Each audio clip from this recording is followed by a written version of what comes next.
ஆண்டவராகிய இயேசு கிறிஸ்துவின் கிருபையும் சமாதானமும் உங்கள் அனைவரோடும் கூட என்றென்றைக்கும் இருப்பதாக. தலைப்பு: நான் உன்னை விட்டு விலகுவதும் இல்லை, உன்னை கைவிடுவதும் இல்லை. அண்ட சராசரத்தையும் வானத்தையும் பூமியையும் படைத்த நம்முடைய தேவன் இருக்கிறார். அவருக்கு கனத்தை நாம் செலுத்த வேண்டாமா? அவருக்கு கீழ்ப்பட்டவர்கள் தானே நாம். அவர் படைத்த பூமியில் வாழ்கிறோம். அவர் தரும் ஆகாரத்தை சாப்பிடுகிறோம், தண்ணீர் குடிக்கிறோம். அவர் கொடுத்த பூமியின் மேல் தான் நின்று கொண்டிருக்கிறோம். வேறு எங்கும் சென்று விடவில்லை. நம் விருப்பத்திற்கு நாம் எப்படி வாழ்வது?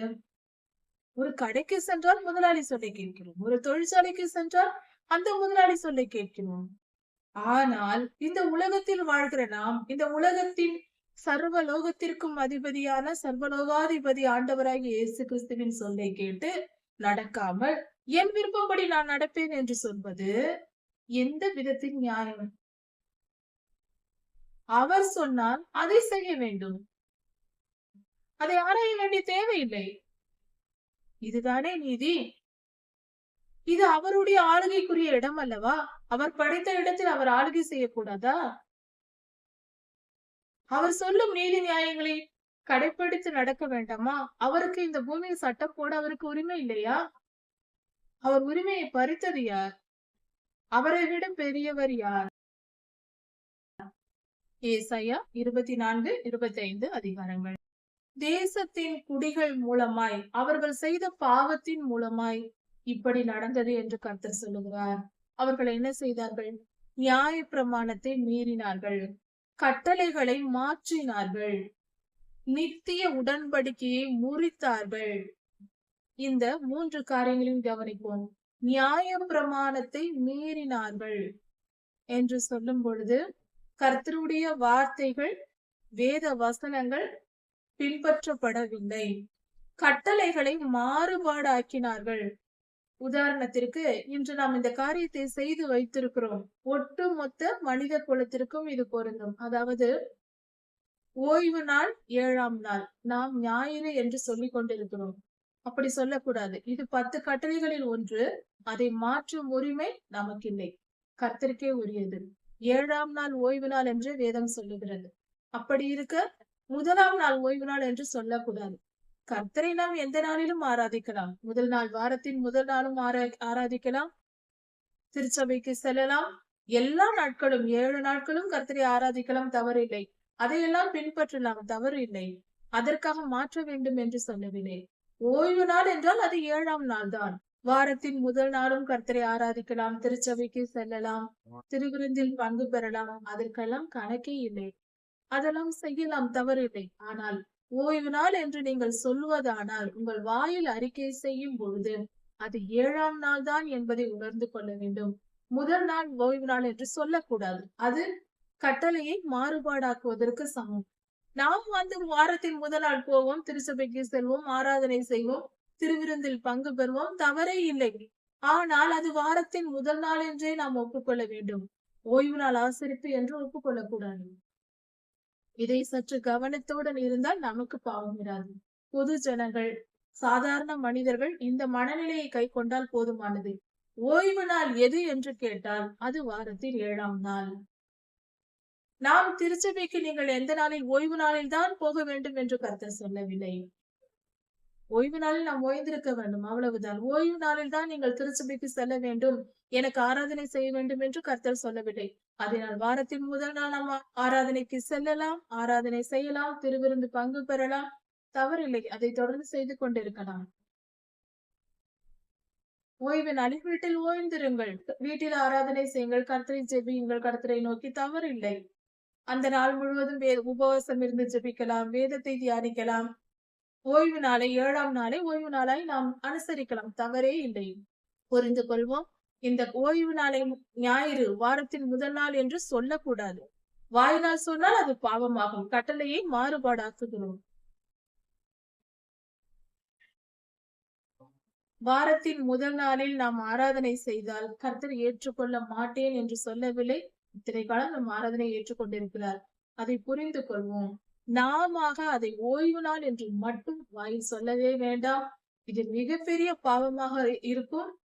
கர்த்தரின் கிருபையினால் நாம் 7ஆம் நாள் ஓய்வு நாளில் ஆராதனை செய்யவில்லை என்றாலும் கர்த்தருடைய கிருபையை பெற்றுக்கொண்டு நாம் பரலோகம் செல்லலாம். ஆனால் வாரத்தின் முதல் நாளை நாம் சொன்னால் ஓய்வு நாள் என்று சொன்னால் அது தவறாகும். கட்டளையை மீறின செயலாகும். மீறுதலின் பாவம் நமக்கே வரும். அதை சொல்லக்கூடாது. இது மிகவும் கண்டிப்பாக இருக்க வேண்டிய, மிகவும் கண்டிப்பாக நாம் பின்பற்ற வேண்டிய செயலா இருக்கிறது. இப்படி தேசத்தின் ஜனங்கள் அதிகமாய் கர்த்தருடைய நியாயப்பிரமாணத்தையும் 10 கட்டளைகளையும் மீறி நடந்ததினால், கர்த்தருடைய வார்த்தைக்கு கீழ்ப்படியாமல் போனதினால்தான் இவ்வளவு பெரிய அழிவுகளும் வருகிறது. இதெல்லாம் அழிந்து முடிந்த பின்பு, கர்த்தர் அழித்த பின்பு, அதாவது ஒலிவ மரத்தின் பழங்களை உலுக்கிய பின்பு மிச்சம் கொஞ்சம் இருக்கும் அல்லவா? புளிய மரம், எலுமிச்ச மரம், ஒலிவ மரம் போன்ற மரங்களில் கனிகள் காய்த்திருக்கும் போது அதை ஒவ்வொரு கிளையாக சற்று உலுக்குவார்கள். லேசாக உலுக்கும் போது அந்த பழங்கள், பழுத்த பழங்கள் கீழே விழுந்துவிடும். அதை சேகரித்து எடுத்து விடுவார்கள். இது விவசாயத்தில் செய்கிற பழக்கம். அதை சேகரித்து எடுத்து பண்படுத்தி நாம் வைத்துக் கொள்வோம். அதே போல தேசத்தில் இப்படிப்பட்ட அழிவுகள் எல்லாம் அப்படி நாம் உலுக்கி எடுக்கும் போது எல்லாம் விழுந்தாலும் சற்று காயாக, முழுவதும் பழுக்காத காய்கள் இருக்கும் அல்லவா? எலுமிச்சம்பழம், புளியம்பழம், ஒலிவப்பழம் எதுவா இருந்தாலும் அதை அந்த மரங்களை உலுக்கும் போது காயா இருப்பது சீக்கிரம் விழாது, அப்படியே இருக்கும். பழுத்ததெல்லாம் விழுந்து விடும், கொஞ்சம் காய்கள் மிச்சம் இருக்கும். அது போல கர்த்தர் தேசத்தின் துன்மார்க்கரை எல்லாம் அழித்த பின்பு கர்த்தருடைய பரிசுத்தவான்கள் கொஞ்சம் பேர் மீதி இருப்பார்களாம், மீந்திருப்பார்கள் என்று வேதம் சொல்லுகிறது. அவர்கள் கெம்பீரிப்பார்கள், சந்தோஷப்படுவார்கள், கர்த்தருடைய நாமத்தை மகிமைப்படுத்துவார்கள், கர்த்தருக்கு மகிமையாக அவர்கள் வாழ்வார்கள், கர்த்தரை மகிமைப்படுத்திக் கொண்டு இருப்பார்கள். தேசத்தில் ஜனங்கள் பாதுகாக்கப்பட்ட ஒரு கூட்டம் இருக்கதான் செய்யும். எல்லாம் அழிந்து போகாது. உலகம் எங்கும் நடக்க போகும் செயல் இது. நீதிபரனுக்கு மகிமை என்று உலகெங்கும் பூமியின் கடையாந்திரங்களிலும் சொல்லப்படும். கர்த்தருடைய நீதி விளங்கிற்று என்று ஜனங்கள் ஆர்ப்பரிப்பார்கள், கெம்பீரிப்பார்கள், சந்தோஷப்படுவார்கள், கர்த்தருக்கு மகிமையை செலுத்துவார்கள். அக்காலத்திலே கர்த்தர் உன்னதமான சேனையை உன்னதத்திலும் பூமியின் ராஜாக்களை பூமியிலும் நியாயம் தீர்ப்பார். அப்படி என்றால் கர்த்தர் தம்முடைய ஜனங்களை எடுத்துக் கொள்ளப்படுதல் நடக்கும் பொழுது கர்த்தருடைய பரிசுத்தவான்கள் எடுத்துக் கொள்ளப்படுவார்கள். அவர்கள் உன்னதமானவர்கள், உன்னதத்தில் ஏற்றுக்கொண்டு அங்கு நியாய தீர்ப்பை கொடுப்பார். அப்படி என்றால் அவர்கள் செய்த நன்மைக்கு ஏற்ற பலன் அங்கு அவர்களுக்கு கிடைக்கும். பூமியின் ராஜாக்கள், இங்கிருந்து தீமை செய்த பூமியின் ராஜாக்கள் என்றால் பொதுவாக பொல்லாத மனிதர்கள், ஆளுகை செய்து கொண்டிருந்த சாத்தானின் தூதர்கள், அவர்கள் நியாயத்திற்கப்படுவார்கள். அவர்களுக்கு தண்டனை பூமியில் கொடுக்கப்படும். அப்படி என்றால் உபத்திரவ காலத்தில், அதாவது மகா உபத்திரவ காலத்தில் இப்படிதான் நடக்கும். அதன் சாயலாக இதில் சொல்லப்பட்டிருக்கிறது. மகா உபத்திரவ காலத்திற்கு முன்பாக, உபத்திரவ காலத்திற்கு பின்பாக நடுப்பகுதியில் எடுத்துக்கொள்ளப்படுதல் நடக்கும். பரிசுத்தவான்கள் எடுத்துக்கொள்ளப்பட்டு வானத்தின் நடுவில் கர்த்தரோடு இருப்பார்கள். அவர்கள் கர்த்தருடைய அன்பை ருசித்து அவரோடு விருந்துண்பார்கள், கல்யாண விருந்து என்று சொல்லப்பட்டிருக்கிறது. அவர்கள் பட்ட பாடுகளுக்கும் நீதியின் வாழ்க்கைக்கும் ஏற்ற பலனை கர்த்தர் அங்கு நமக்கு தருவார். எடுத்துக்கொள்ளப்படுதலில் போகிற நமக்கு விசுவாசத்தோடு நாம் இருப்போம், கர்த்தருடைய ராஜ்யத்திற்குள் சேர்வோம் என்று. அங்கு நமக்கெல்லாம் விருந்து கொடுக்கப்படும், சந்தோஷமாய் கர்த்தருடன் இருப்போம். ஆனால் இந்த பூமியில் இந்த இதுவரைக்கும் நம்மை கொடுமைப்படுத்தி ஆளுகை செய்து நம் துன்மார்க்கமாய் வாழ்ந்த ஜனங்கள் நமக்கு விரோதமாய் எழும்பி பாவத்திலேயே வாழ்ந்து பாவத்திலேயே கடைசி வரை இருக்கிற ஜனங்கள் இந்த பூமியில் நியாய தீர்க்கப்படுவார்கள். மகா உபத்திரவ காலம் வந்து அந்தி கிறிஸ்துவின் முத்திரை வரும். அவர்கள் வாழ வழி இல்லாமல் அந்தி கிறிஸ்துவின் முத்திரையை எடுத்துக் கொள்வார்கள்.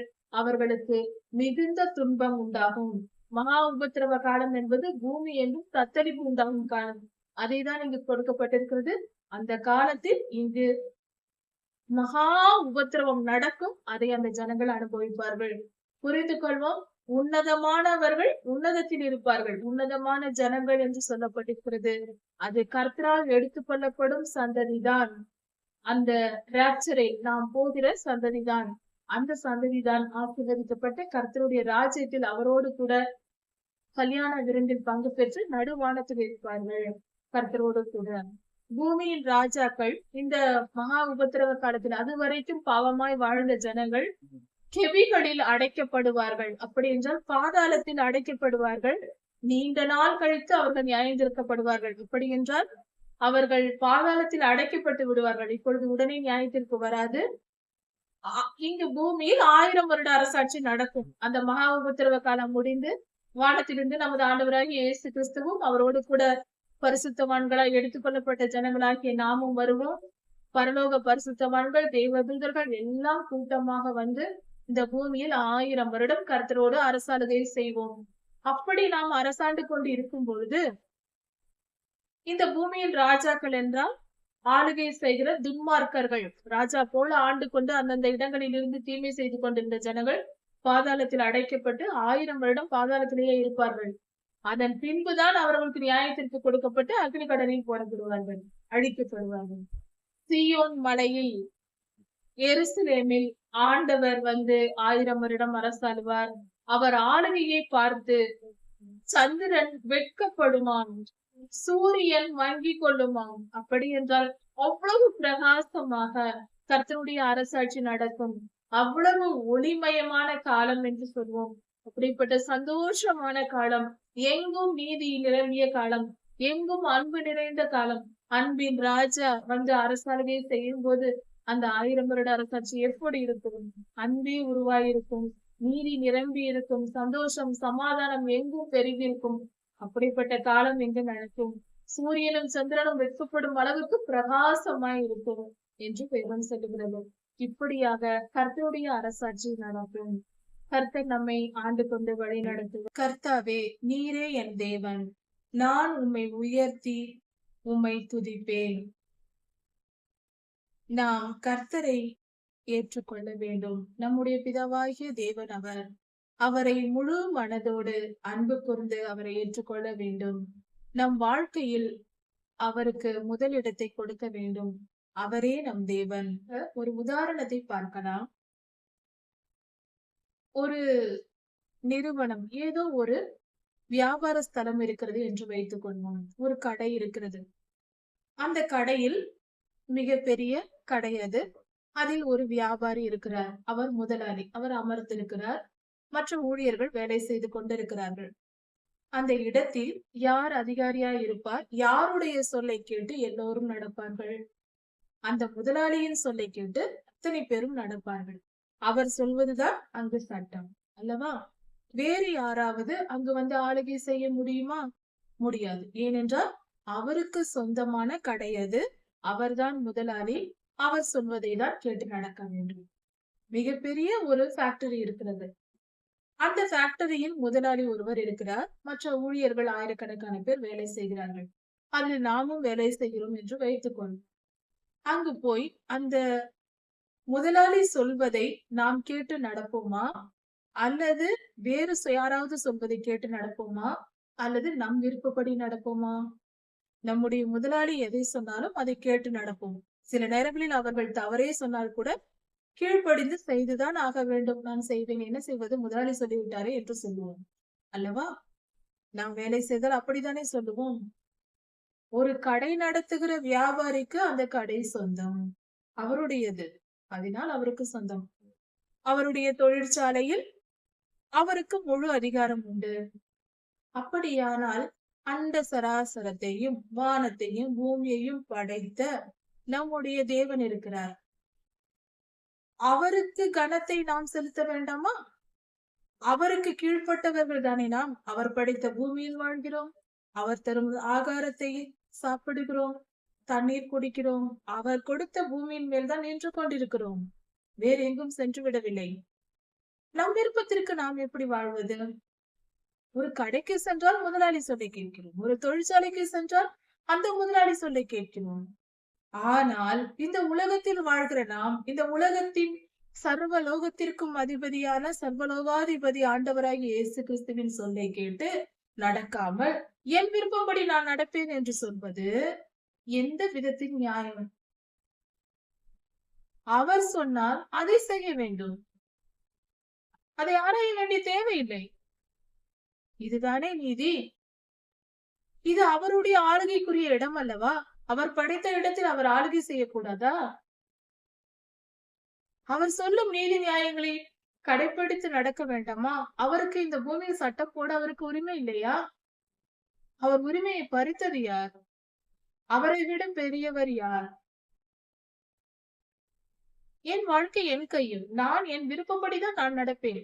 யார் பேச்சையும் கேட்க மாட்டேன் என்று சொல்லுகிற மனிதர்களாக நீங்கள் இருந்தால், கொஞ்சம் ஒரு துளியாவது மூளையை கொஞ்சம் வேலை செய்ய வைக்கலாமே.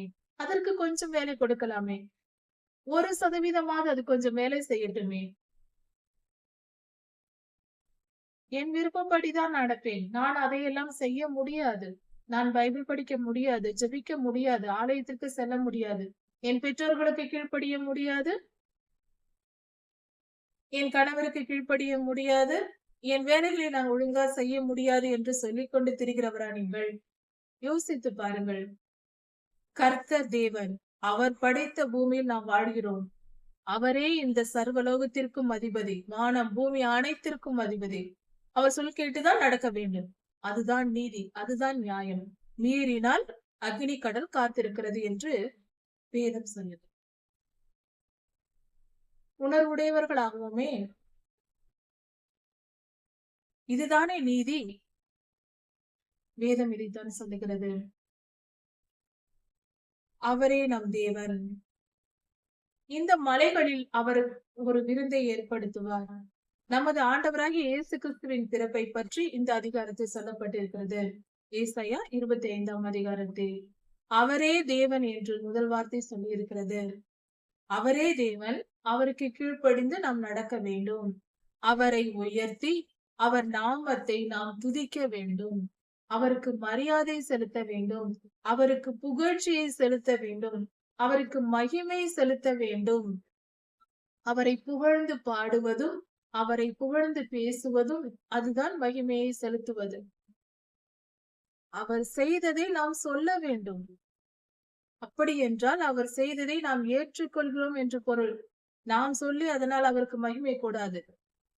அவர் மகிமையை நாம் சொல்லினால், கர்த்தரை நாம் புகழ்ந்து பேசினால் என்ன பொருள்? ஏன் கர்த்தரை புகழ வேண்டும் என்றால், தெளிவாய் புரிந்து கொள்வோம். நாம் புகழ்வதினால் அவருக்கு புகழ்ச்சி உண்டாக போவதில்லை. அவருக்கு எல்லா புகழ்ச்சியும் ஏற்கனவே இருக்கிறது. நாம் புகழுவதினால், அவருக்கு மகிமையை செலுத்துவதினால், நாம் அவருடைய பிள்ளைகள் என்ற அடையாளம் வெளியில் தெரியும். ஆவியின் மண்டலத்தில், இந்த இயற்கை மண்டலத்தில் கர்த்தரை புகழ்கிறவர்கள் கர்த்தருடைய ஜனங்கள் என்று பொருள். நாம் அவர் கூட்டத்தில் இருக்கிறோம் சாமி, நாங்கள் உம்முடைய பிள்ளைகள் என்று சொல்லிக் கொள்வதற்கு அடையாளம் தான் அவரை புகழ்வது. அவருடைய விரோதிகளாய் கர்த்தரை விரோதிக்கிறவர்கள் யாரும் கர்த்தரை புகழ மாட்டார்கள் அல்லவா? கர்த்தரை புகழ்ந்தால், அவரை துதித்து பாடினால், அவருக்கு மகிமையை செலுத்தினால், அவருக்கு சாட்சி சொன்னால், நாம் கர்த்தரை புகழ்கிறோம். அவருடைய பிள்ளை என்ற அடையாளம் ஒவ்வொரு நாளும் வெளிப்படுத்துகிறோம். கர்த்தாவே, என் இருதயத்தில் உம்மை வைத்திருக்கிறேன் என்று தாழ்மையாக வெளிப்படுத்துவதின் அடையாளம் அது. நீர் அதிசயமான காரியங்களை செய்தீர். கர்த்தர் அதிசயமான காரியங்களை செய்திருக்கிறார். எதை சொல்லப்பட்டிருக்கிறது?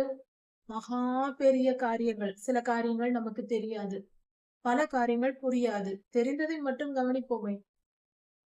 அதிசயமான காரியங்களை செய்திருக்கிறார் என்ற அடுத்த வார்த்தை, உமது பூர்வ ஆலோசனைகள் சத்தியமும் உண்மையுமானவைகள். பூர்வ காலத்து ஆலோசனை என்று சொல்லப்படும் பொழுது, ஆதியாகம காலத்திலே ஆதாம் ஏவாள் படைக்கப்பட்ட பொழுது அவர்கள் பாவம் செய்த பின்பு பிதாவாகிய தேவன் ஒரு வார்த்தை சொல்லுகிறார். அவர் உன் தலையை நசுக்குவார் என்று. இந்த அதிகாரம் முழுவதும் ஆண்டவராகிய இயேசு கிறிஸ்துவின் பிறப்பையும் சிலுவை மரணத்தையும் சொல்லுகிறது. இன்னும் சொல்ல போனால் சிலுவை மரணத்தை வெளிப்படையாக சொல்லப்பட்டிருக்கிறது.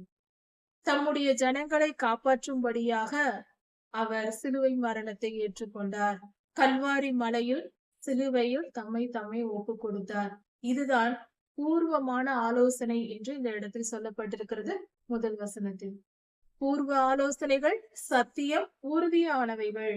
உறுதியாக்கப்பட்டது, அது நிறைவேற்றப்பட்டது. சரி, இந்த ஏசாயா தீர்க்கதரிசன புஸ்தகம் ஆண்டவருடைய பிறப்புக்கு 500 வருடங்களுக்கு முன்பாக எழுதப்பட்டது.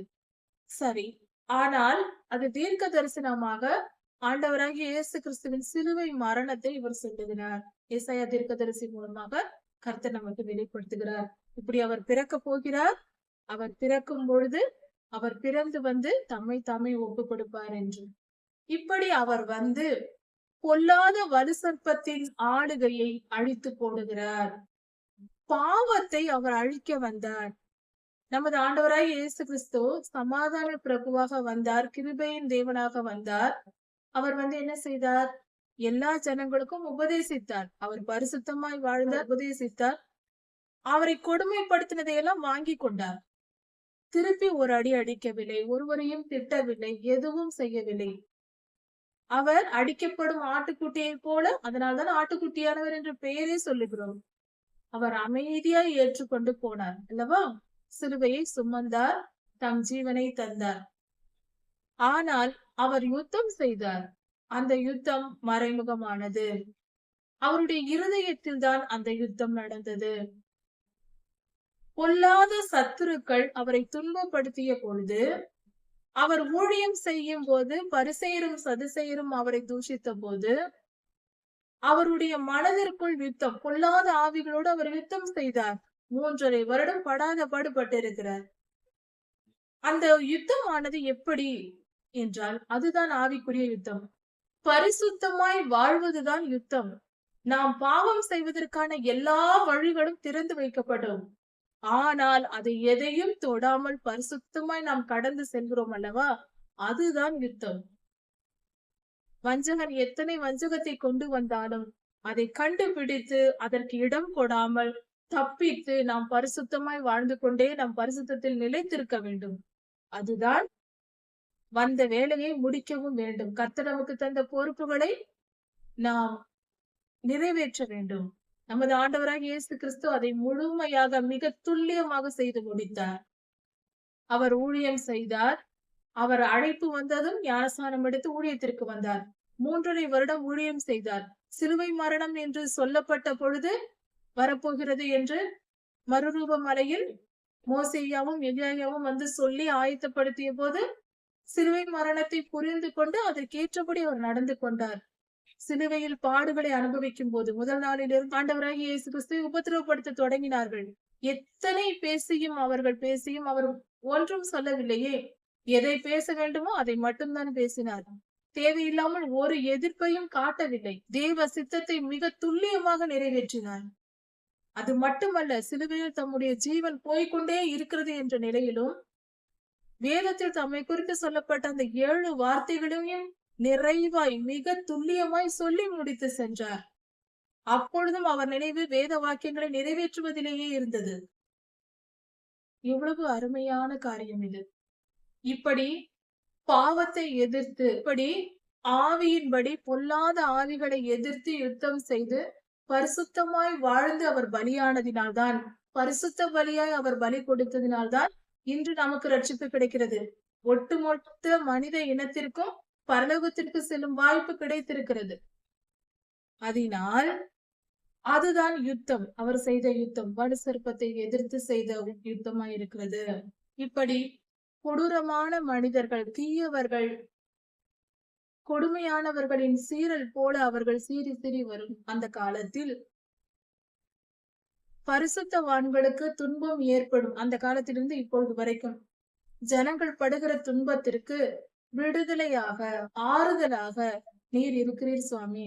ஆண்டவராகிய இயேசு கிறிஸ்துவின் சிலுவை மரணம், அவர் தம்மை தாமே ஒப்பு கொடுத்ததினால் அவர் நமக்கு இரட்சகராயிருக்கிறார். அவருடைய பாதுகாப்பில் தான் நாம் வாழ்ந்து கொண்டிருக்கிறோம். ஏழைகளுக்கும் எளியவர்களுக்கும் அவர் பாதுகாவலராய் இருக்கிறார். அவரை நம்பி நாம் அண்டிக் கொள்ளும் பொழுது நம்மை பாதுகாத்து கண்மணி போல காப்பாற்றி நம்மை வழிபட நடத்துகிற தேவனா இருக்கிறார். நெருக்கப்படுகிற எளியவனுக்கு அவர் திடனும் பெரு வெள்ளத்துக்கு தப்பும் அடைக்கலமுமாய் இருக்கிறார். யாராவது ஒடுக்கினால் அவர்களுக்கு பலனாய் இருந்து அவர்களை பாதுகாக்கிறார். பெருவெள்ளம் வரும்போது நமக்கு அண்டிக் கொள்ளும் அடைக்கலமாய் அவர் இருக்கிறார். துன்ப நேரத்தில் எந்த துன்பம் வந்தாலும் எத்துன்ப நேரத்திலும் அவர் நம்மை காக்கிற தேவனாய் இருக்கிறார். அவரை அண்டிக் கொண்டு நாம் தப்பிக்கொள்ளலாம். அது எந்த துன்பமாய் இருந்தாலும் சரி. வெயிலுக்கு ஒதுங்கும் நிழலும் ஆனீர். அவர் எவ்வளவு அன்புள்ள தேவன். அந்த தம்மை தாமே ஒப்பு கொடுத்து நம்மை மீட்டு கொண்டு நம்மை நேசிக்கிற நம் தகப்பனா இருக்கிறார். நம் எந்த துன்ப நேரத்திலும் அவரை நாம் அண்டிக் கொள்ளலாம். அவரே நம் தேவன், சர்வ சிருஷ்டிகர், சகலத்தையும் உண்டாக்கினவர். வறட்சியான காலத்தில் பூமியில் மிகவும் வறட்சி நிலவும் போது மேகம் வந்து மழை பெய்தால் அந்த பூமி எப்படி குளிர்ந்திருக்குமோ அது போல அதிக வெயில் கொளுத்தும் நேரத்தில் மேகம் ஒன்று மறைந்து வந்தால் அப்படியே அந்த வெயில் தணிந்து போகும். அது போல ஆண்டவர் நமக்கு அடைக்கலமா இருக்கிறார். வெயில் நேரத்தில் நிழலை போல, வறண்ட காலத்தில் மழையை போல அவர் நம்மை காப்பாற்றுகிற அன்பின் தெய்வமாய் இருக்கிறார். அவரை அண்டிக் கொள்வோம். அவர்தான் நம் தெய்வம். சேனை என்றால் நாம் தான். சேனைகளின் கர்த்தர் இந்த மலையிலே ஒரு விருந்தை ஆயத்தப்படுத்துவார். இது கல்வாரி மலையை குறித்து சொல்லப்பட்டிருக்கிறது. கல்வாரி மலையில் நமக்காக அவர் ஜீவனை விட்டு நம்மை மீட்டுக் கொள்கிறார். கல்வாரி மலையில் அவர் தம்மை தாமே ஒப்பு கொடுத்து, கல்வாரி மலையில்தான் அவர் சிலுவையில் அறையப்பட்டு தம் ஜீவனை விட போகிறார். அவருடைய திரு சரீரத்தையும் அவர் இரத்தத்தையும் நாம் புசித்து நாம் கர்த்தருடைய ராஜ்யத்திற்குள் போக போகிறோம். இந்த இடத்தில் சொல்லப்பட்டிருப்பது, கர்த்தர் நமக்கு ஒரு விருந்தை ஆயத்தப்படுத்துகிறார் என்றால் ஒரு வெற்றியின் விருந்து. அவர் கல்வாரி மலையில் வெற்றி சிறந்தார். அவர் அத்தனை சோதனைகளையும் வெற்றி பெற்று அவர் ஜெயம் கொண்டார். ஜெய கிறிஸ்துவாய் வெற்றி பெற்றார். அந்த இடத்தில் அதைதான் விருந்து என்று சொல்லப்பட்டிருக்கிறது. கர்த்தர் நமக்காக வெற்றி பெற்ற இடம் அந்த கல்வாரி மலை. அந்த இடத்தில் கர்த்தர் நமக்கு ஒரு விருந்து என்பது மன மகிழ்ச்சியை உண்டாக்கக்கூடிய காரியம் அல்லவா? கர்த்தர் நம்மை பரலோகத்திற்கு கொண்டு போவதற்கான திறவுகோல் அவருடைய ஜீவன். அதை கொடுத்துதான் நம்மை மீட்டுக் கொள்கிறார். இல்லை என்றால் அவர் ரத்தம் நம்மேல் பூசப்படாவிட்டால் நாம் பரலோகம் செல்ல முடியாது. அவர் ரத்தம் நம்மேல் பூசப்படுகிறது.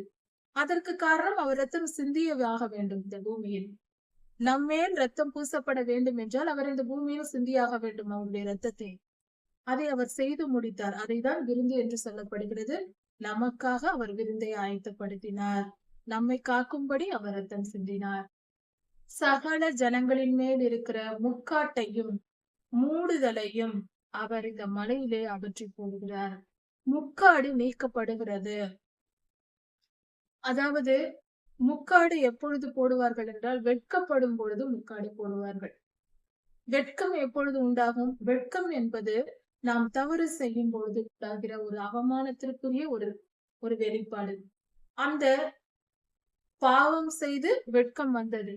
அந்த பாவம் நம்மை விட்டு நீங்குகிறது. ஆதாம் ஏவாள் காலத்தில் பாவம் வந்தது. அந்த பாவத்தின் நிமித்தம் வெட்கம் வந்தது. ஏனென்றால் ஆதாமும் ஏவாளும் ஓடி ஒளிந்து கொண்டார்கள் என்று சொல்லப்பட்டிருக்கிறது அல்லவா? அந்த வெட்கத்தை, அந்த மூடுதலையும் அந்த முக்காட்டையும் கர்த்தர் நீக்கி போடுவார் இந்த மலையின் மேல் என்றால், கல்வாரியில் அந்த பாவத்தை, மனித இனத்தின் மேல் இருந்த ஒட்டுமொத்த பாவத்தையும் கல்வாரி மலையில் சிலுவையில் தொங்கி தம் ஜீவனை கொடுத்து ரத்தம் சிந்தி நம்மை அந்த மூடுதல், நம்மேல் இருக்கிற அந்த பாவத்தை அகற்றி போடுகிறார் கர்த்தர் என்று பொருள். அவர் மரணத்தை ஜெயமாக விழுங்குவார். மரணத்தை ஜெயமாக விழுங்குவார். இதுதான் சிலுவை மரணத்தை தான் இது கொடுக்கிறது. மரணத்தை ஜெயமாக விழுங்குவார் என்றால் மரணத்தின் பாதையில் சென்று நமக்கு வெற்றி பெற்று தந்திருக்கிறார். மரணத்தை வெற்றி பெற்றார்.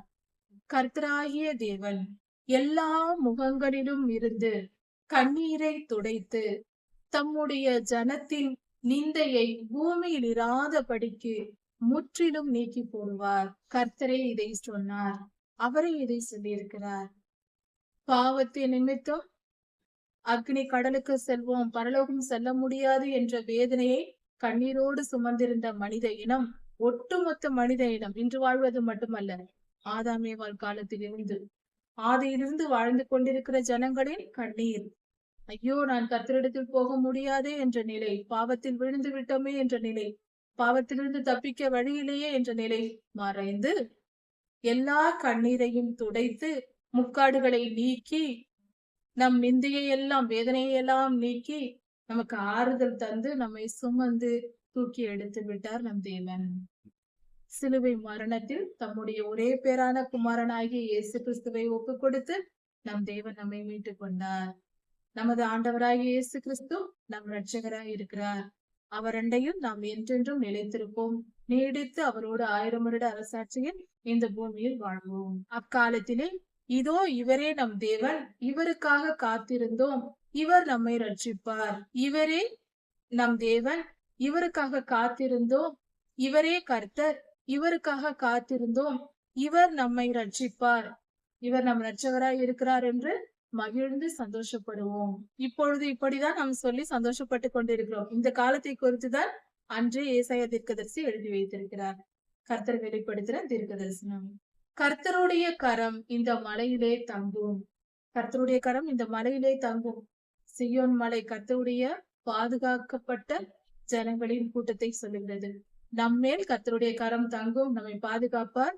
மோவாப் மிதிக்கப்பட்டு போகும், தீயவர்கள் அழிக்கப்படுவார்கள். சாத்தானின் பிள்ளைகள் பாவம் செய்து கர்த்தருக்கு விரோதமாய் செயல்பட்டு கர்த்தருடைய ஜனங்களை துன்பப்படுத்தினவர்கள் அழிக்கப்பட்டு போவார்கள். நீந்துகிறவன் நீந்துவதற்காக தம் 2 கைகளையும் விரிப்பது போல நமது ஆண்டவராகிய இயேசு கிறிஸ்து தமது 2 கரங்களையும் விரித்து அவர்கள் பெருமையையும் அவர்களின் சதி சற்பனைகளையும் நீக்கி போடுவார்.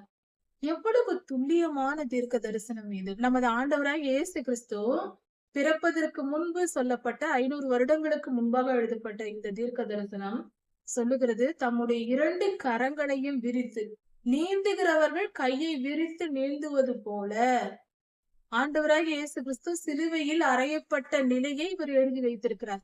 2 கரங்களையும் விரித்து சிலுவையில் அடிக்கப்பட்டார் அல்லவா? அங்குதான் சாத்தானை அவர் ஜெயிக்கிறார். அதுதான் அவருடைய யுத்த களம். கல்வாரி மலைதான் ஆண்டவராகிய இயேசு கிறிஸ்துவின் யுத்த களம். அங்குதான் சாத்தான் அவரை சோதிக்கிறான். எல்லா சோதனைகளையும் அமைதியாய் இருந்து தாங்கிக் கொண்டு ஆட்டுக்குட்டியை போல பலியானார்.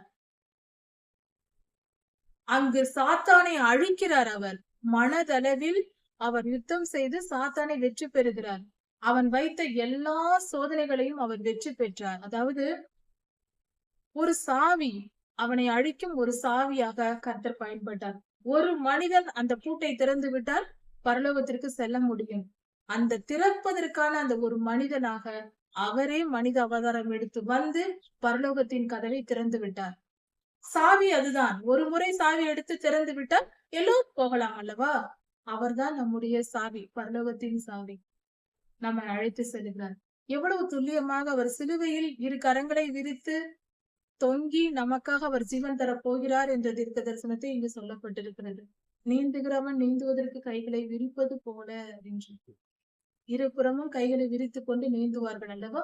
அது போல உயர்ந்த அரணை கீழே தாழ்த்தி தரையிலே தூளாக அழிப்பார். இது சாத்தானை அழிக்கும் அந்த முறையை சொல்லுகிறது. சாத்தானின் அரண்கள் எல்லாம் அழிக்கப்பட்டு போகும். கர்த்தர் நம்மை காப்பார். அவர் வெற்றி சிறந்தார். ஆண்டவராகிய இயேசு கிறிஸ்துவின் சிலுவை மரணத்தையும் அவர் நமக்கு பெற்று தரும் வெற்றியையும் நாம் அவரோடு சேரப்போகிறதையும் சொல்லப்பட்ட தீர்க்க தரிசன வார்த்தைகள் இவைகள். ஏசாயா 26ஆம் அதிகாரம் 1ஆம் வசனம் முதல் 7ஆம் வசனம் வரை.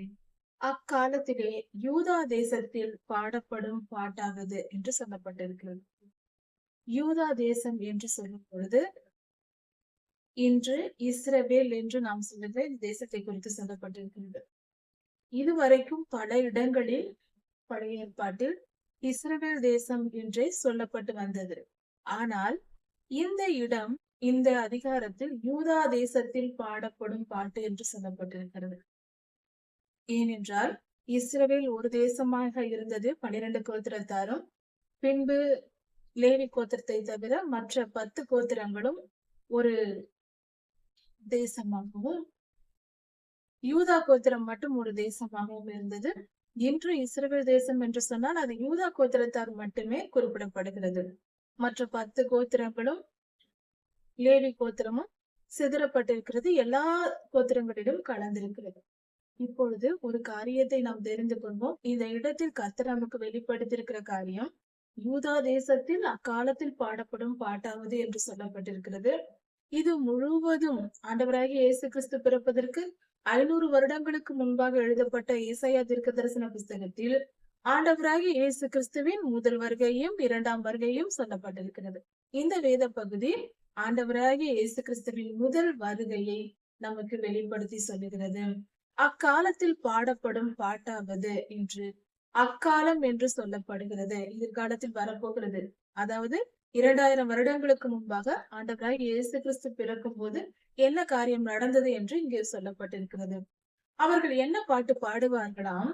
இந்த வேத பகுதியானது நமது ஆண்டவராகிய இயேசு கிறிஸ்துவின் 2ஆம் வருகையை குறிக்கிறது. பெலனான நகரம் நமக்கு உண்டு, ரட்சிப்பையே அதற்கு மதிலும் அரணுமாக வைத்தார் என்று சொல்லப்பட்டிருக்கிறது. இது எவ்வளவு அருமையான ஒரு வார்த்தை. ரட்சிப்பு என்றால் பாதுகாப்பு. கர்த்தர் நம்மை காக்கிற தேவர், அவர் நம்மை காப்பாற்றுவாராம். ரட்சிப்பையே அதற்கு மதிலாகவும் அரணாகவும். மதில் என்றால் காம்பவுண்ட் சுவர், அரண் என்றால் பாதுகாப்பு என்று பொருள். அப்படி என்றால் ரட்சிப்பு என்றால் காப்பது. கர்த்தர் நமக்கு எதை பாதுகாப்பாக வைப்பாரா? பாதுகாப்பையே நமக்கு அரணாக வைப்பாரா? அப்படி என்றால் இந்த இடம் எதை வெளிப்படையாக சொல்லுகிறது என்றால், ஆண்டவராகிய இயேசு கிறிஸ்து தான் நம்முடைய இரட்சகர் என்று சொல்லப்பட்டிருக்கிறது.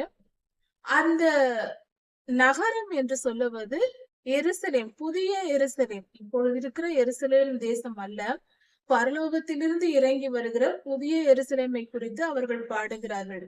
வேதாகமத்தில் வெளிப்படுத்தல் புஸ்தகத்தில் சொல்லப்பட்டிருக்கிறது. புதிய எருசலேம் கடைசி அதிகாரங்கள் 21, 22 அதிகாரங்கள் வெளிப்படுத்தல் புஸ்தகத்தில் வாசிக்கும் பொழுது நமக்கு புதிய எருசலேமை குறித்து சொல்லப்பட்டிருக்கிறது.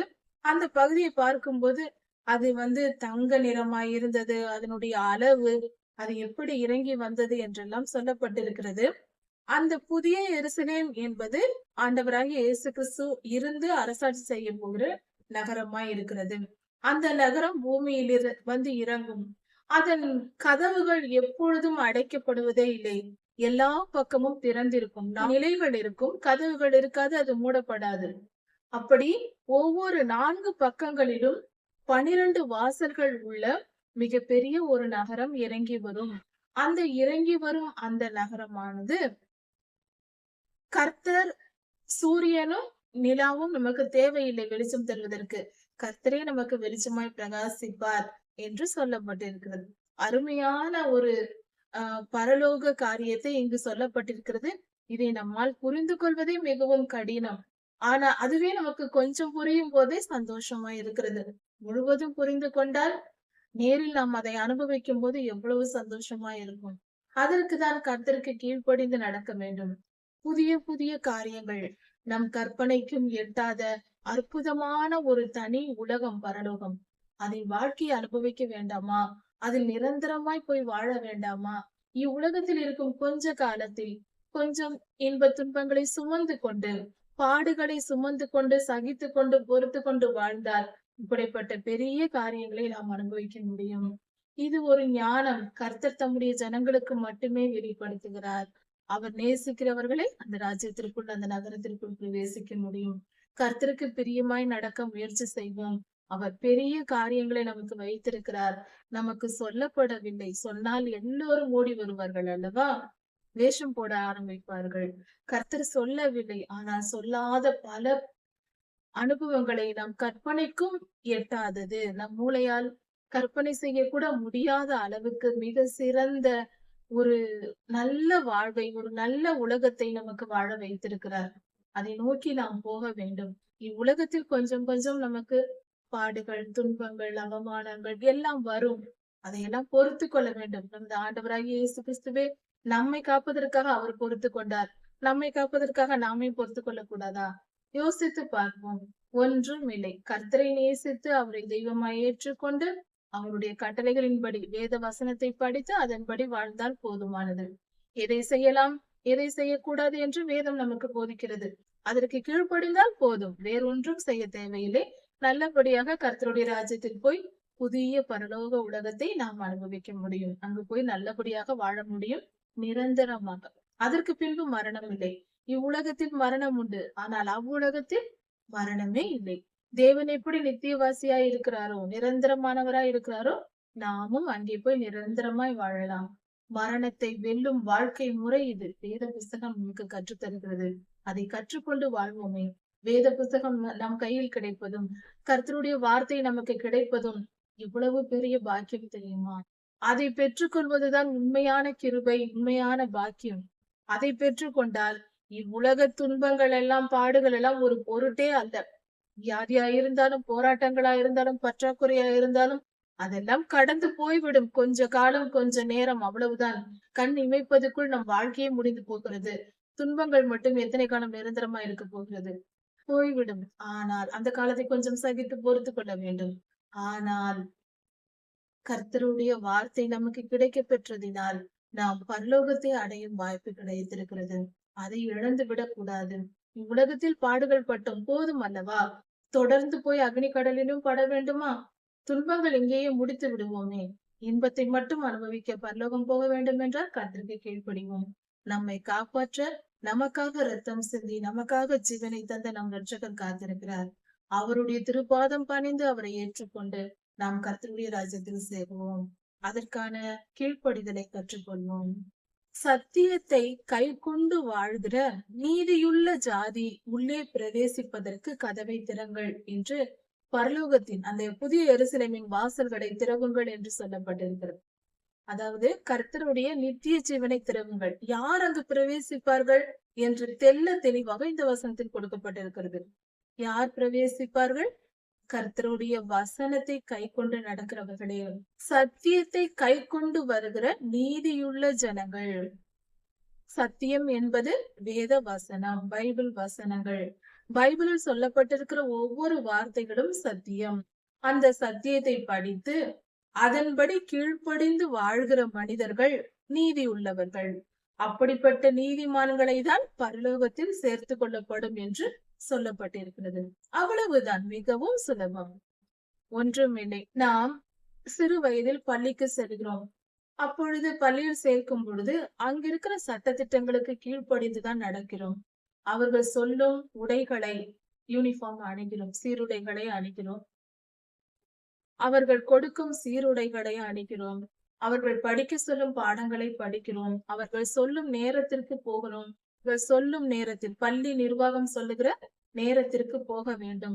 அவர்கள் இடுகிற கட்டளைகள் எல்லாவற்றிற்கும் கீழ்ப்படுகிறோம். பணம் எப்பொழுது செலுத்த வேண்டும் என்றாலும் சரியாக அந்த நேரத்தில் செலுத்துகிறோம். எல்லாவற்றிற்கும் கீழ்ப்படிந்தால்தான் பள்ளியில் படித்து கற்றுக்கொண்டு வெளியே வர முடியும். அடுத்தது, படித்து முடித்தவுடன் வேலைக்கு செல்கிறோம். அங்கு அந்த நிறுவனம் என்ன சொல்லுகிறதோ, அந்த அதிகாரி என்ன சொல்கிறார்களோ அதை அப்படியே கேட்டு கீழ்ப்படிந்து நடந்தால்தான் அங்கு வேலை பார்க்க முடியும். அதனால் நாம் அங்கும் கீழ்ப்படிவோம். ஆனால் சர்வ உலோகத்திற்கும் அதிபதியாம், ராஜாதி ராஜாவாம், எல்லா உலகங்களையும் உண்டாக்கினவராம் நாம் பள்ளியில் சென்று கீழ்ப்படியாவிட்டால் விரட்டி விடுவார்கள். வீட்டுக்கு வந்து விடலாம். அலுவலகத்திற்கு சென்று நாம் அவர்கள் சொல்வதை கேட்கவில்லை என்றால் வேலை இல்லை என்று சொல்லி அனுப்பி விடுவார்கள். வேறு வேலை கூட பார்த்து கொள்ளலாம். ஆனால் ஒரு காரியத்தை மறந்துவிடக் கூடாது.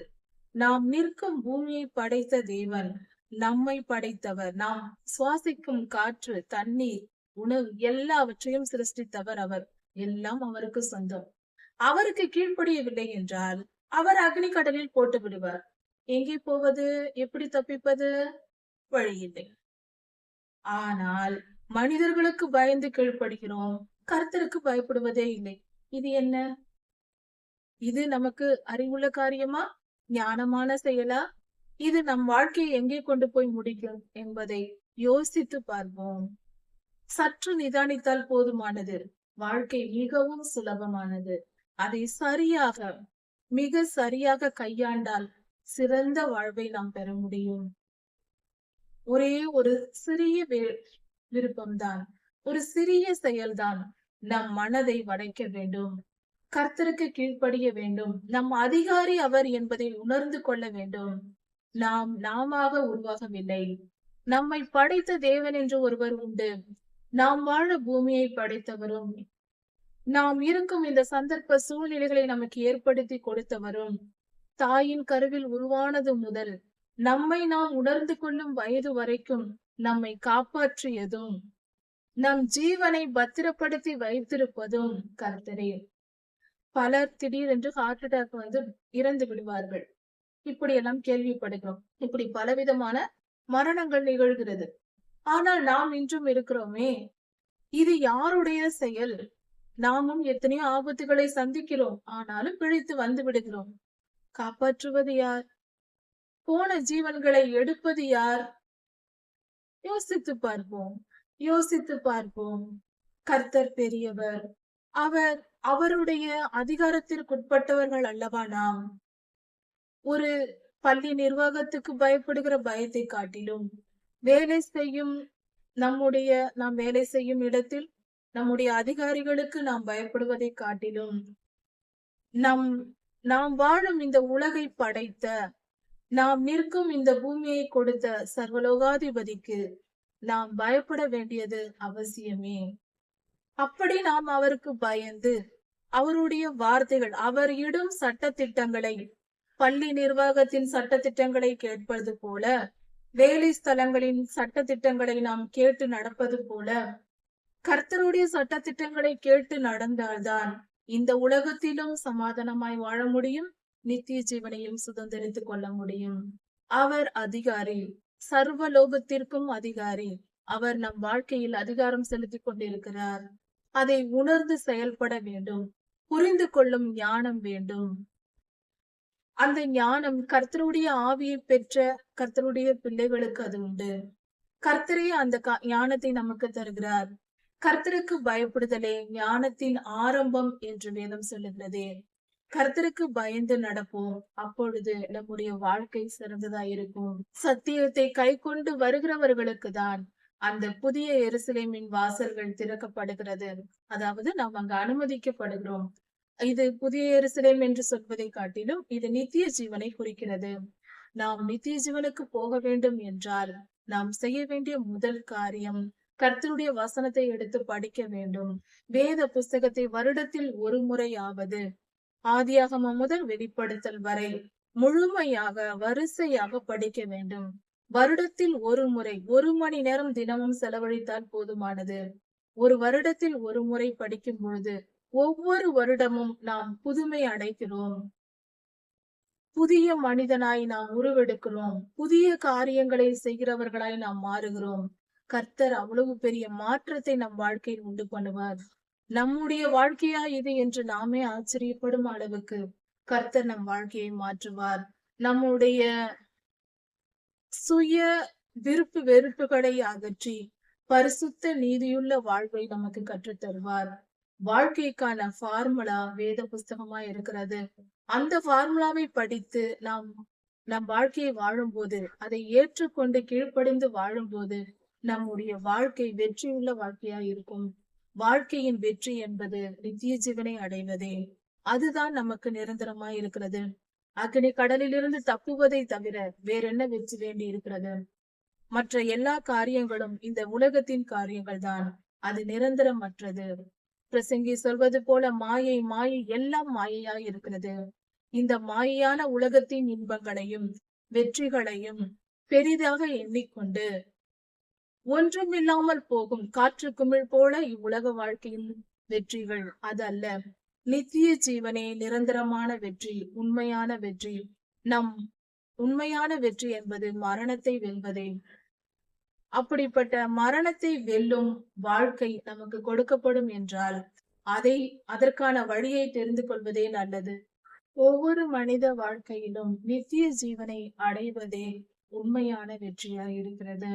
உம்மை உறுதியாய் பற்றி கொண்ட மனதை உடையவன் உம்மையே நம்பியிருக்கிறபடியால் நீர் அவனை பூரண சமாதானத்துடன் காத்துக் கொள்வீர்.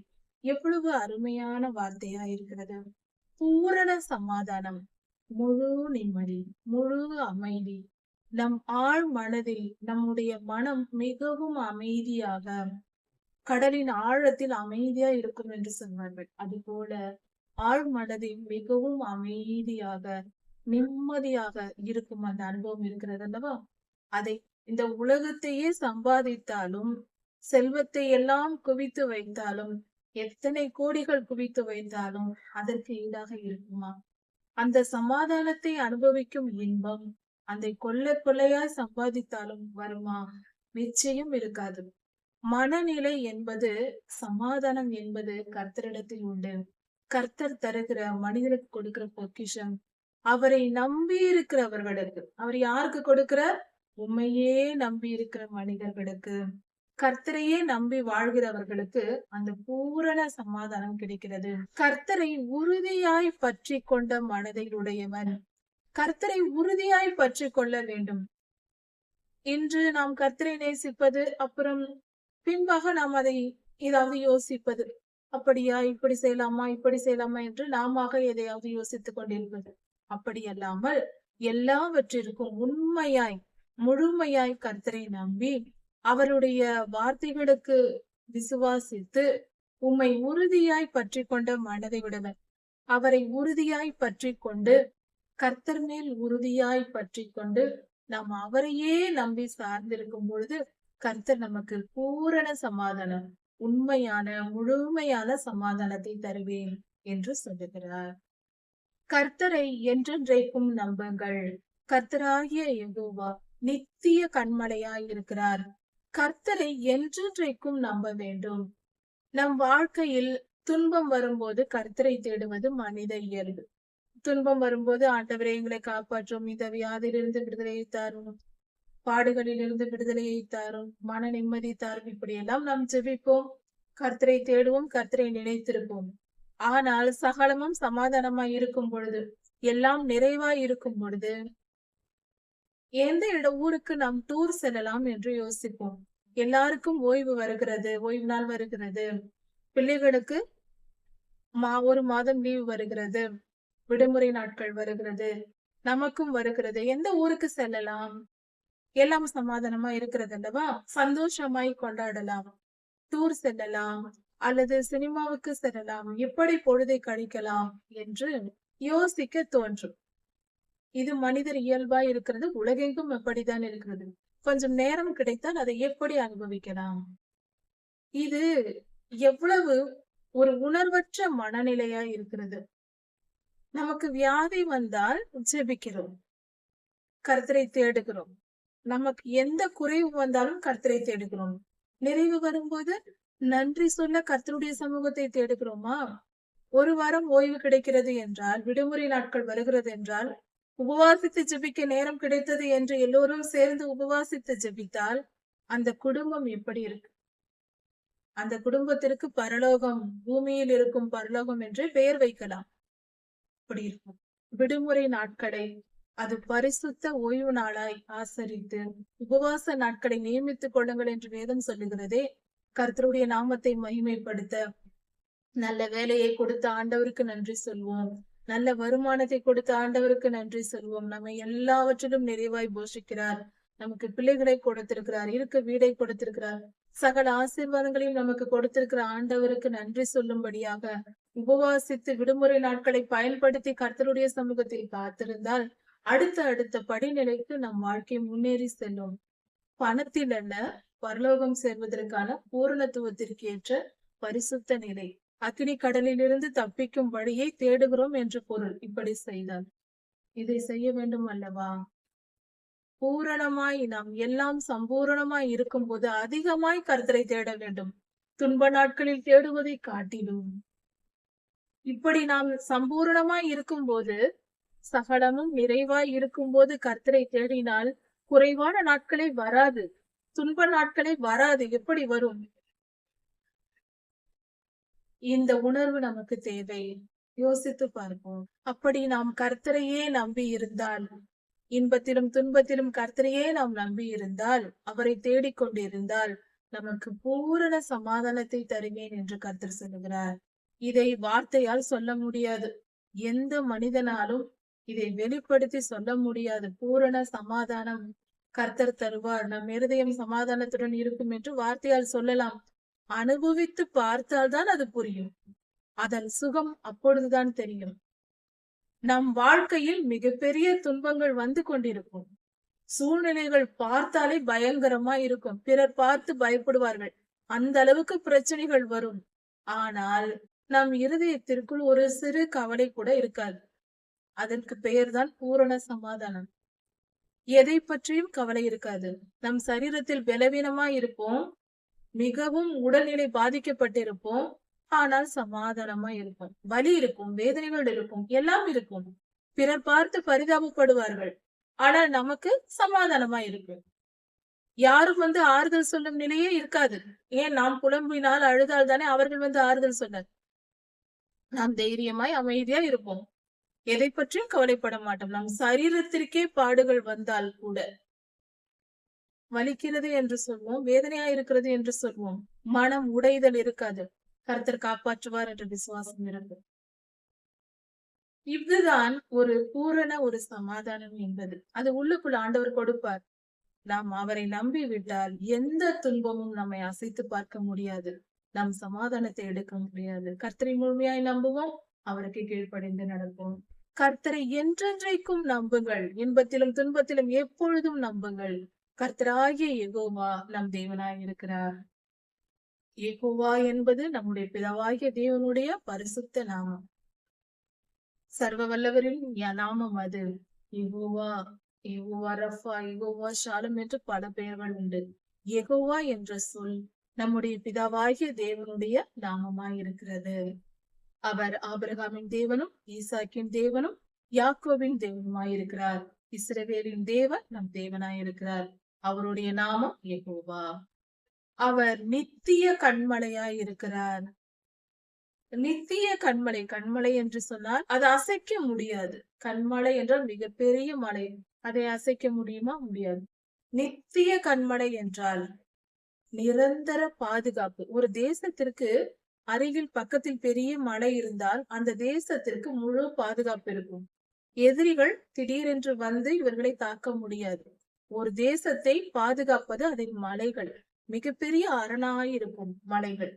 அது அப்படி அமைவது, இயற்கையாய் அமைவது மிகப்பெரிய பாக்கியம். ஏனென்றால் நாம மலைகளை உருவாக்க முடியாது அல்லவா?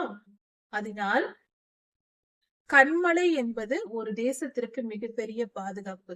நித்திய கண்மலை என்றால் நிரந்தரமாய் ஒரு மலை நம்ம சுற்றிலும் இருந்தால், அது பாதுகாப்பா இருந்தால் நம் எதிரிகளிடமிருந்து நமக்கு எந்த தீங்கும் வராது. யாரும் எதுவும் செய்ய முடியாது. முழு பாதுகாப்பு நமக்கு கிடைக்கும். பிதாவாகிய தேவன் யெகோவா என்னும் நாமம் கொண்ட நம்முடைய தேவனை நாம் அண்டிக் கொண்டால், அவரை நம்பி விட்டால், அவரை என்றென்றைக்கும் நம்பி இருந்தால், அவர் நிரந்தரமான கண்மலையாய் நம்மை காப்பாற்றுகிறார், நம்மை பாதுகாக்கிறார். மரணமும் நம்மை அழிக்க முடியாது. மரணம் வரும், ஆனால் உயிர் தெழும்புவோம். கர்த்தர் சில நேரங்களில் சில சந்தர்ப்பங்கள் இருக்கிறது, மரணத்தையும் காணாமல் எடுத்துக்கொள்ளப்பட்டு பரலோகத்திற்கு செல்லும் வாய்ப்பும் இருக்கிறது. அப்படிப்பட்டவர்களை கர்த்தர் நியமித்து வைத்திருக்கிறார். அதற்கென்று ஜனங்களை ஆயத்தப்படுத்தி கொண்டிருக்கிறார். இப்படி கர்த்தருடைய வல்லமை மிகவும் பெரியது. அவரை நம்புவோம், ஆசீர்வாதத்தை பெற்றுக் கொள்வோம். கர்த்தர் சர்வ வல்லமை உள்ளவர். யாருக்கும் எதையும் செய்ய வல்லமை அவருக்கு உண்டு. எதையும் செய்யும் வல்லமை அவருக்கு உண்டு. அதாவது கர்த்தர் ஒரு மனிதனை உயர்த்த நினைத்தால் அவர் உயர்த்துவார். தாழ்த்த வேண்டும் என்று நினைத்தால் அவனை தாழ்த்துவார். இது அவரால் முடியும். யாரையும் உயர்த்தவும் தாழ்த்தவும் கீழே தள்ளி மிதிக்கவும் அவரால் முடியும். அவர்தான் சர்வ வல்லமையுள்ள தேவன். கர்த்தர் ஒரு மனிதனை உயர்த்துகிறார், ஒரு மனிதனை தாழ்த்துகிறார். இந்த மனிதனுடைய செயல்களையும் அவனுடைய நினைவுகளையும் பொறுத்து அவனுக்கு நியாயத்தீர்ப்பு கொடுக்கிறார். அதே போல் உயர்ந்த மனிதனையும் தாழ்த்துவார். உயர்ந்த பட்டணங்களையும் உயர்ந்த தேசங்களையும் தாழ்த்தி கீழே தள்ளி மிதித்தும் போடுவார். நாம் உயரத்தில் இருக்கிறோம் என்று யாரும் பெருமை பாராட்டினால் அவர்கள் தள்ளப்பட்டு போவார்கள். கர்த்தர் அழித்து போடுவார். கர்த்தருக்கு விரோதமாய் செயல்பட்டால், ஒரு நகரமாய் இருந்தாலும் சரி, எப்படிப்பட்ட ஒரு தேசமாய் இருந்தாலும் சரி, அதை கர்த்தர் கீழே தள்ள பண்ணுவார், தள்ளி போடுவார். அந்த தேசத்தையோ அந்த நகரத்தையோ மனிதனையோ தள்ளி மிதித்து போடுவார். அதை தாழ்த்தி அதன் பெருமையை எல்லாம் ஒழித்து, ஒரு தேசத்தையே ஆனாலும் அதன் பெருமையை எல்லாம் ஒழித்து அதை மண்ணாகும் மட்டும் இடிய பண்ணுவார். மண் துகள்களாகும் வரைக்கும் அதை மிதித்து போடுவார். கால் அதை மிதிக்கும். சிறுமையானவர்களும் எளிமையானவர்களும் அதை மிதித்து போடுவார்கள். அவர்கள் மிதிக்கும் அளவுக்கு அது மண்மேடாகுமாம். சிறியவர்கள் எளியவர்கள் எல்லாம் மிதித்து கொண்டு போவார்களாம் அந்த தேசத்தை, அந்த நகரத்தை. எளியவர்களை கொண்டு, எளிமையானவர்கள், தேசத்தில் எளிமையானவர்களை கொண்டு அவ்வளவு பெரிய அழிவை கர்த்தர் விட்டு பண்ணுவார். அவரால் முடியாதது எதுவும் இல்லை. பெருமை கொண்டால் யாரையும் கர்த்தர் அழித்து போடுவார் என்பதை புரிந்து கொள்ள வேண்டும். நீதிமானுடைய பாதை செம்மையாய் இருக்கிறது. நீதிபரராகிய தேவன், மகா நீதிபரராகிய நீர் நீதிமானுடைய பாதையை செம்மைப்படுத்துகிறீர். நீதிமானுடைய பாதை செம்மையாய் இருக்கிறது, செழிப்பாய் இருக்கிறது.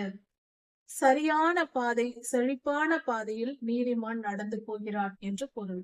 நீதிமானுடைய பாதை செம்மையாய் இருக்கிறது. அதாவது ஒரு நீதிமான், ஒரு மனிதன் இருக்கிறான் என்றால் கர்த்தருக்கு கீழ்ப்படிந்து கர்த்தரிடத்தில் அன்பு கூர்ந்து அவரை ஏற்றுக்கொண்ட மனிதன், கர்த்தருடைய வார்த்தைகளை கை கொண்டு நடக்கிற மனிதனே நீதிமான் என்று சொல்லப்படுகிறது. அப்படிப்பட்ட நீதிமானுடைய பாதை செம்மையாய் இருக்கிறது, நல்ல பாதையாக, செழிப்பான பாதையாய் இருக்கிறது. அப்படிப்பட்ட பாதையில் செல்லுகிறவர்களுக்கு மகா நீதிபரராகிய தேவன் அவரே கூட இருந்து அவர்கள் பாதையை செம்மைப்படுத்துகிறார். அதாவது நாம் முடிவெடுப்பது நம்முடைய கைகளில் இருக்கிறது. நாம் முடிவுதான் இந்த உலகத்தில் எல்லா காரியத்திலும் எடுக்க வேண்டியிருக்கிறது. மனிதனுக்கென்று கர்த்தர் வைத்திருக்கிற பொறுப்பு, இந்த காரியத்தை நீ முடிவெடு என்று சொல்லுகிறார், வாய்ப்பை கொடுக்கிறார்.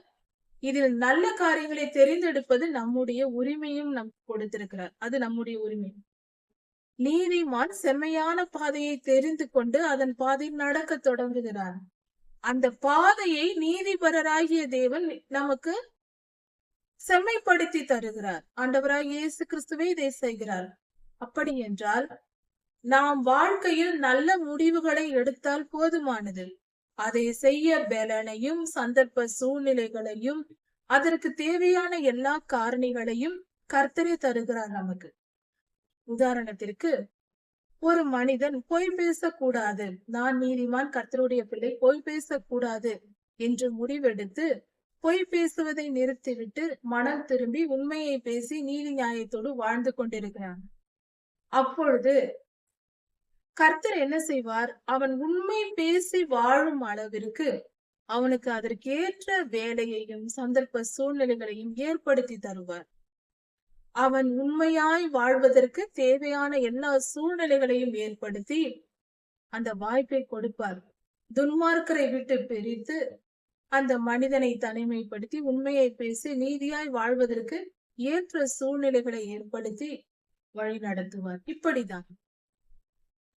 இப்படி ஒவ்வொரு காரியத்திலும் கர்த்தர் ஒரு மனிதன் தன்னை பரிசுத்தமாய் காத்துக்கொள்ள வேண்டும், 10 கட்டளைகளுக்கும் கீழ்ப்படிய வேண்டும், வேத வசனத்தை கடைபிடித்து நடக்க வேண்டும் என்று முடிவெடுத்து வாழ தொடங்குகிறார். ஆனால் எல்லா வாழ்க்கையின் முறைகளும் அவனுக்கு தெரியாது. அப்பொழுது கர்த்தர் வேத புஸ்தகத்தை கொடுக்கிறார். கர்த்தருடைய ஊழியர்களின் செய்திகளை அந்த மனிதனுக்கு கொடுப்பார். செல்போன் மூலமாக, டிவி மூலமாக, சபை பிரசங்கங்கள் மூலமாக, ஊழிய கூட்டங்கள் மூலமாக, பல விதங்களில் ஜனங்களை, அப்படிப்பட்ட நீதியை விரும்புகிற ஜனங்களை கூட்டி சேர்த்து அவர்களை போதித்து நல்லபடியாக வழி நடத்துவார். விருப்பம் நாம் கொள்வதும் நீதியின் பாதையை தெரிந்து கொள்வதுமே, செலக்ட் பண்ணுவதுமே நம்முடைய கடமையா இருக்கிறது. அந்த செம்மையான பாதையில் வழி நடத்த கர்த்தர் தம் திரு கரங்களை நம்மிடத்தில் நீட்டுகிறார். அவர் நம் கரங்களை பற்றி கொண்டு நம்மை அந்த செம்மையான பாதையில் நடத்தி செல்லுகிறார். இதுவே மகா பெரிய காரியமா இருக்கிறது. நாம் விரும்பினால் போதும், முடிவெடுத்தால் போதும், நல்ல விஷயங்களை தெரிந்து கொள்வோம். கர்த்தர் அதை எப்படி முடியும் என்றெல்லாம் ஆராய தேவையில்லை. அதையெல்லாம் அவர் பார்த்து கொள்வார். அவர் சர்வ வல்லமை உள்ளவர். அதற்கேற்ற வல்லமையை நமக்கு தருவார், சந்தர்ப்ப சூழ்நிலைகளை ஏற்படுத்தி தருவார், நல்ல வாய்ப்புகள் நமக்கு கிடைக்கும். கர்த்தர் உங்களை ஆசீர்வதிப்பாராக. இதன் தொடர்ச்சியை அடுத்த செய்தியில் பார்க்கலாம். மாறனாக.